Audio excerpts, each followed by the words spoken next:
자, 시작해 보도록 하겠습니다. 자, 롯데자소서 2번 문항 성장 과정에 대해서 지금 이제 한번 다 같이 한번 볼게요. 자, 지금 1번 문항 분석을 안 보고 오신 분들은 빠르게 돌아가셔서 1번 문항 먼저 보시고 전체적인 틀을 이해하신 다음에 2번 문항을 같이 보시면 조금 더 도움이 될 것 같습니다. 자, 2번 문항을 한번 보시면 어느 기업에도 나오는 문항이잖아요. 성장 과정. 근데 롯데이기 때문에 꼭 이렇게 작성해야 된다. 그런 건 없어요. 그런 편견은 과감하게 버려주세요. 제가 여과 없이 말씀드린 거예요. 자, 그래서 제가 1번 문항에서도 말씀드렸지만 기업의 인재상을 따라서 뭔가 맞춰서 작성하는 거 굉장히 좋아요. 왜냐면 회사가 가려고 하는 인재상의 취지에 내가 맞춘다는 거거든요. 하지만 그거를 너무 어거지로 맞추려고 하다 보면 내 자소서의 균형이 깨질 수가 있어요. 그렇기 때문에 너무 어거지로는 맞추지 마시고요. 만약에 그게 고민이라는 분들은 제가 왜 키워드를 놔뒀어요. 그래서 롯데에서 말하는 도전적인 인재, 열정적인 인재, 그 안에서도 상생할 수 있는 인재, 그리고 열정 이런 것들 중에서 하나를 잡으셔서 이 성장 과정 안에 넣어주시는 게 좋아요. 그러니까 인재상이 많이 있지만 그거를 문항대로 뭐 지원 동기에 하나 집어넣고 뭐 3번 사회 경험 뭐 학업 이외의 경험이 하나 넣고 그렇게 인위적으로 하다 보면은 내가 쓰면서도 헷갈려요. 그럼 면접에서도 굉장히 부자연스러워지거든요. 하지만 이러한 키워드들 중에서 성장 과정은 인재상에 어느 정도 맞춰주는 것은 괜찮아요. 왜냐하면 내가 회사에서 바라는 어떠한 한 부분 키워드들과 부합한다는 것을 간접적으로 어필할 수 있는 거거든요. 그래서 이러한 키워드 이 한 네 개 정도 잡고요. 돌려보시면 좋을 것 같아요. 그래서 이 문항 같은 의도는 문항의 의도는 뭐 이런 거겠죠. 우리는 습관적으로 너무 많은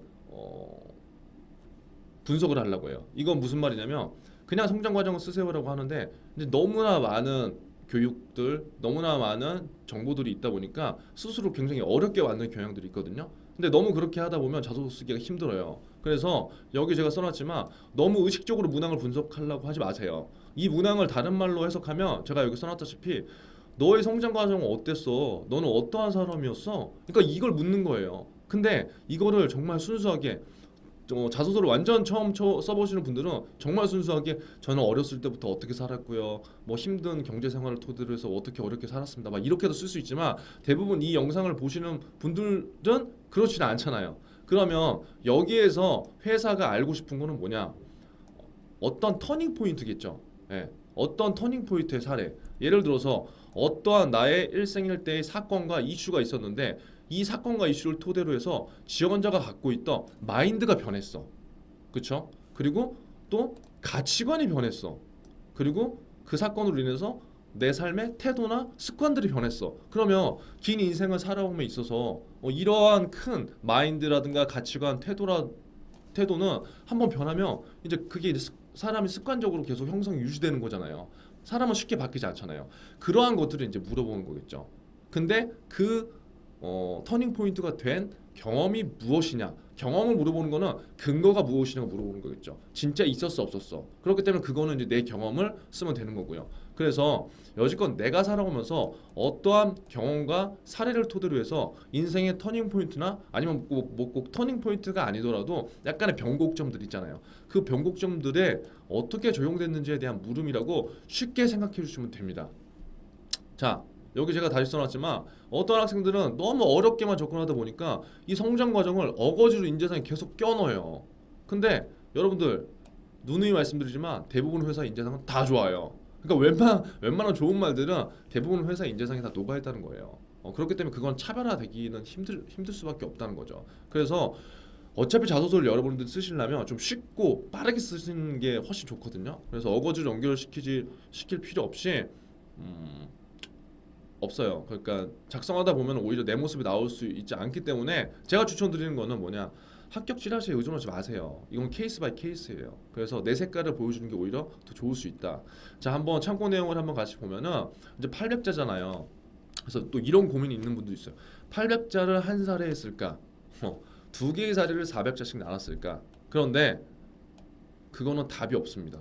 어떤 기업에서도 읽기 좋고 그 사례가 정말 좋은 거면 두 개를 작성해도 되고요.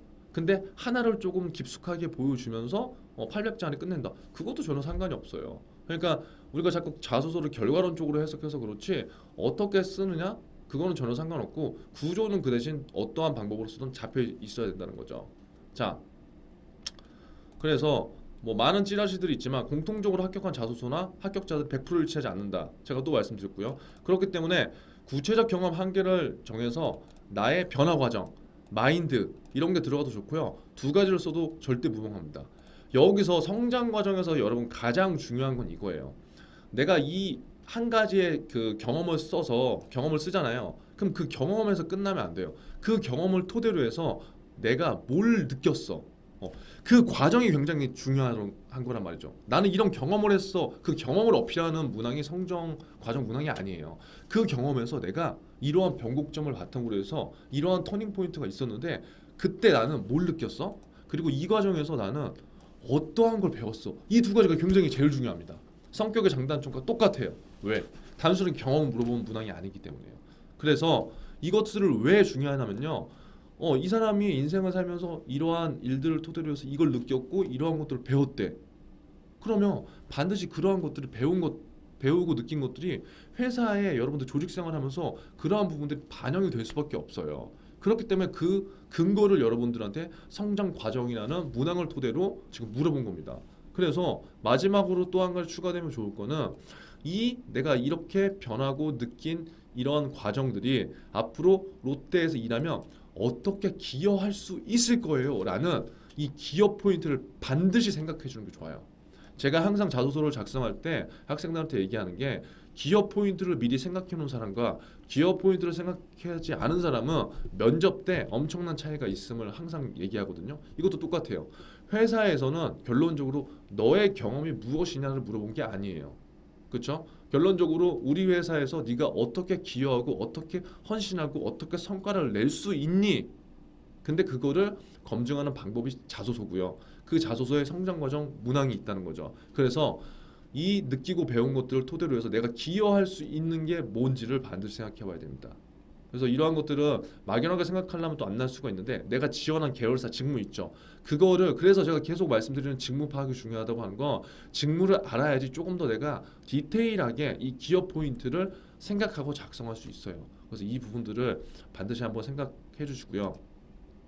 마지막으로 전달해 드리고 싶은 말은 자소서의 공통 원리는 똑같습니다. 이게 롯데라고 해서 이렇게 써야 되고 뭐 포스코라고 해서 다르게 써야 되고 그런 건 없어요.